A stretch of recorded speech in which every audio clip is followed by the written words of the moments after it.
નમસ્કાર વિદ્યાર્થી મિત્રો, ધોરણ 10 નું વિજ્ઞાનનું પેપર 2026 નું વિજ્ઞાનનું પેપર એટલું સરળ હતું કે બધા વિદ્યાર્થીના રિવ્યુ સાંભળીને ખૂબ જ આનંદ થાય છે કે સૌને વિજ્ઞાનનું પેપર એકદમ ઈઝી ગયું છે. તો આજે આપણે અત્યારે એનું સોલ્યુશન જોવાના છે. તો ચલો અહીંયા ધ્યાન આપી દો. સૌપ્રથમ બેટા આપણે જોઈએ MCQ નંબર 1.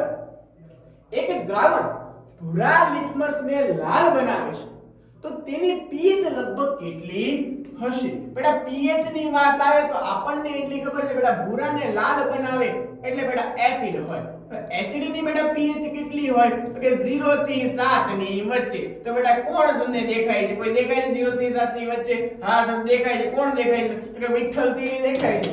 કોણ દેખાય છે? તો કે વિઠ્ઠલ તીડી દેખાય છે. ચાલો MCQ નંબર 2. નીચે માંથી બ્યુટેનનું આણ્વીય સૂત્ર કયું છે? બેટા બ્યુટેનનું કીધું છે, આલ્કેન શ્રેણી આપણને કીધી છે તો સૂત્ર મૂકીએ CnH2n+2. બેટા બધામાં કાર્બનની સંખ્યા કેટલી દેખાય છે? કે 4 દેખાય છે. તો કે C4H2 આનું બેટા સાદુરૂપ આપીએ તો કે C4H ને 10 દેખાય છે કે C4H10? હા સાહેબ દેખાય છે. MCQ number C C4H10. આગળ જોઈએ આપણે MCQ તો કે માછલીનું હૃદય કેટલા ખંડોનું બનેલું છે? સાહેબ માછલીની વાત આવી, માછલી જે પાણીની રાણી છે અને પાણીની રાણીને કેટલા હૃદય હોય? તો બેટા 2 હૃદય હોય. કેટલા હૃદય હોય? તો કે 2 હૃદય હોય. ચાલો આગળ જોઈએ આપણે કે માનવ આંખ પોતાના કયા ભાગ પર પ્રતિબિંબ રચે છે? તો બેટા કયો ભાગ તમને દેખાય છે? નેત્રપટલ દેખાય છે કે નેત્રપટલ? હા તો બેટા નેત્રપટલ ક્યાં દેખાય? તો ઓપ્શન નંબર D નેત્રપટલ. ચાલો આગળ જોઈએ કે નીચેનામાંથી કયું પદ વિદ્યુત પાવર દર્શાવતું નથી? બેટા આપણે સૌપ્રથમ પાવર નું સૂત્ર લખીએ. બેટા પાવર નું સૂત્ર P W ના છેદમાં T.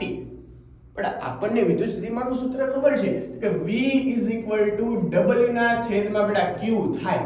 ન્યા બેટા તમે કાર્યને કરતા બનાવીએ તો W VQ થાય કે ન થાય? મૂકો તો બેટા કિંમત P VQ ના છેદમાં T. પણ Q તો બેટા શું થાય? તો કે IT થાય. થાય કે થાય? હા IT થાય છે. VIT છેદમાં T. તો T કટ થઈ જાય. તો બેટા આપણને પહેલું સૂત્ર મળી જાય P VI. પણ સર આપણને શું કીધું છે? દર્શાવતું નથી. તો એનો મતલબ બેટા આ જવાબ આવે નહીં. તો આગળ કરીએ બેટા તો V બેટા શું થાય? તો કે IR થાય. તો બેટા અહીંયા હું V ની કિંમત મૂકું P I બેટા સૂત્ર શું બને? તો કે I2R. દેખાય છે I2R? હા સાહેબ દેખાય છે. તો MCQ નંબર એ પણ ઓપ્શન આવે નહીં.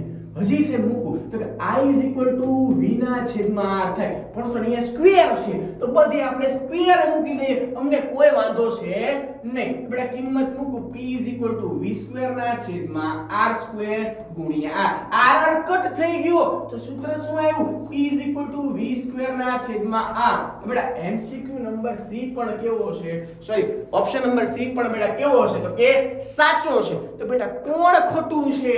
તો ખોટું કોણ છે? બેટા ખોટો આન્સર આપણને મળે છે કોણ છે? તો કે D IR². ચલો બેટા MCQ નંબર 6 જોઈએ આપણે કે અરીસાની સામે તમે ગમે ત્યાં ઊભા રહો છતાં તમારું પ્રતિબિંબ ચત્તું મળે તો આ અરીસો ખાલી જગ્યા હશે. બેટા ચત્તું મળે છે તો બેટા હંમેશા યાદ રાખજો, અને તમે રાખ્યું હશે મને ખબર છે તમે સાચું ટીક કરીને આવ્યા છો. જવાબ બેટા લખી દો. ચાલો કયો? તો કે સમતલ અને બહિર્ગોળ, જે હંમેશા કેવું? તો કે ચત્તુ પ્રતિબિંબ આપે છે.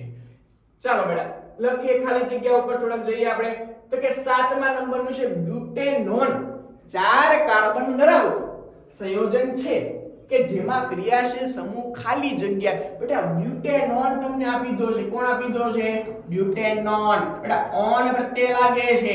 ઓન પ્રત્યય એટલે કોણ હોય? તો કે કીટોન. કોણ હોય? કીટોન હોય. મૂકી દો ચાલો કીટોન.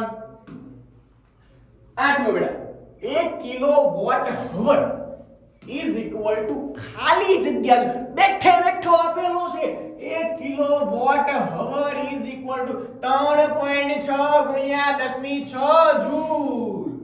હવે ને બસ સાહેબ આ તો અમે છે ને હાવ લલ્લુ પપ્પુની જેમ પેપર આપી દીધું છે, તમે ખાલી લખીને રાખો. ભાઈ બોલે મોરે મોરો 80 માંથી 80.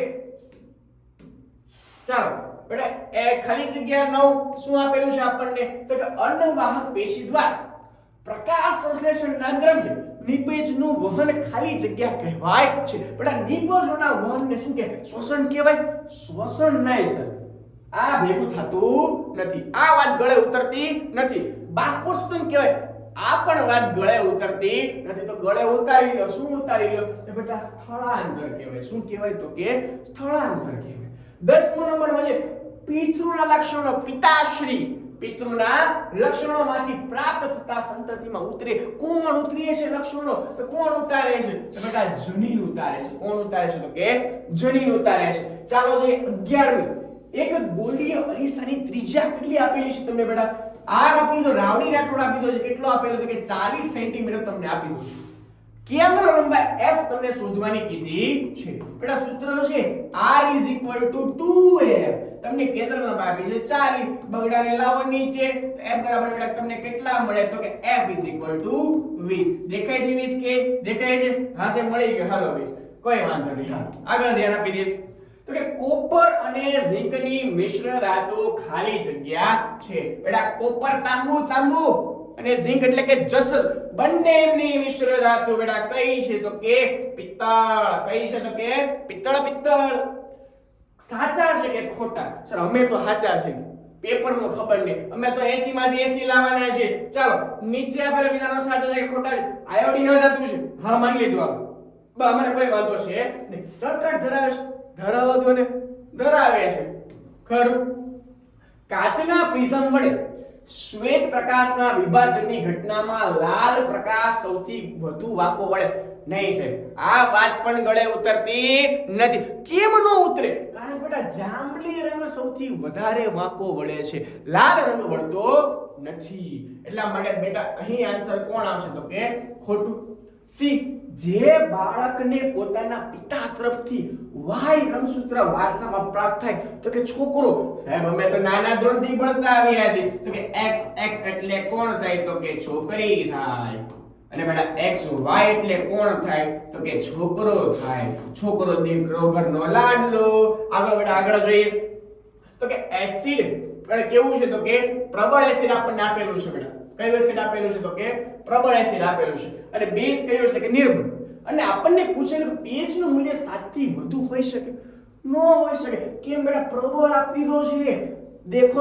દેખાય છે પ્રબળ. મહાન સત્તા વાળો કોણ દેખાય? પ્રબળ એસિડ બેટા દેખાય છે.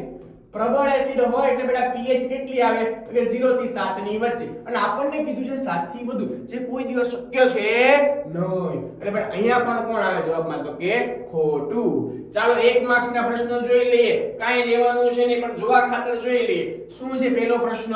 તો કે બેટા બે ચેતાકોષ વચ્ચે આવેલી ખાલી જગ્યા. એક ચેતાકોષ બીજો ચેતાકોષ બંનેને જોડવાના નથી, તો બંનેની વચ્ચે રહેલી ખાલી જગ્યા એટલે કે ચેતોપાગમ. શું લખાય છે? તો કે ચેતોપાગમ કહેવાય છે.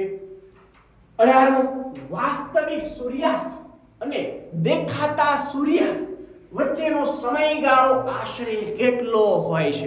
બેટા આપણને ખબર છે કે સૂર્યાસ્ત અને જે હકીકતમાં સૂર્યાસ્ત હોય છે અને દેખાતો સૂર્યાસ્ત વચ્ચે કેટલો સમય હોય?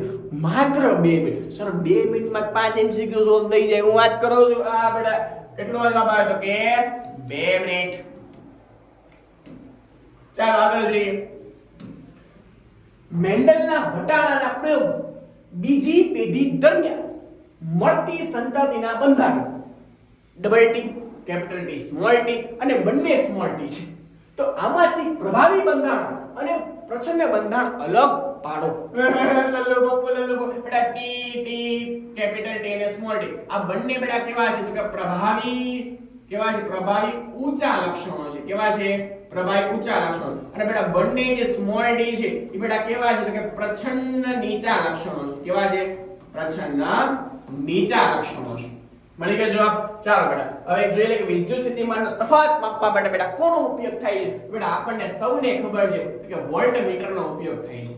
કયા મીટરનો ઉપયોગ થાય છે? તો કે વોલ્ટમીટરનો ઉપયોગ થાય છે. ચાલો જોઈએ ખરા ખોટા. ખરા છે કે ખોટા? પણ આપણા તો બેટા ખરા છે. સોરી, ખરા ખોટા નહીં પણ જોડકા બેટા. ધ્યાન રાખજો, થાય બેટા. માનસ પાત્ર ભૂલને પાત્ર. ચાલો જોડકા. કરોડરજ્જુ મગજના અનિચ્છિત કેન્દ્રને જાણ કર્યા વગર કરોડરજ્જુ વડે સીધો પ્રતિચાર આપવામાં આવે તો એ ક્રિયાને કઈ ક્રિયા કહેવાય? તો કે પરાવર્તી ક્રિયા કહેવાય. કઈ ક્રિયા કહેવાય? પણ આન્સર અહીંયા લખો છું તો પહેલા બેટા કોણ આન્સર આવશે? તો કે બી ફોર બોલ. લંબમજ્જા ઢોસા દાબેલી મંચુરિયમ પણ ખાધું લાળ રસ જળવા મળે છે ને રાળ, તેના માટે કોણ જવાબદાર છે? તો કે લંબમજ્જા જવાબદાર છે બેટા. તો આનો આન્સર કોણ આવશે? તો કે એ ફોર એપલ. બીજું જોઈએ જોડકું કે ઘાસ. ઘાસ બેટા કોણ છે? તો કે ઉત્પાદકો છે. કેમ ઉત્પાદકો? પોતાનો ખોરાક પોતાની જાતે બનાવે છે. તો બેટા અહીં પણ જવાબમાં કોણ આવશે પ્રથમ? તો કે બી. ત્યારબાદ હરણ. હરણ શું કરે છે બેટા? તો કે જે પણ શાકાહારીઓ છે, જે પણ ઉત્પાદકો છે, એનો ખોરાક તરીકે ઉપયોગ કરે છે. એટલે બેટા અહીંયા ઓપ્શન નંબર આવશે સી પ્રાથમિક ઉપભોગ.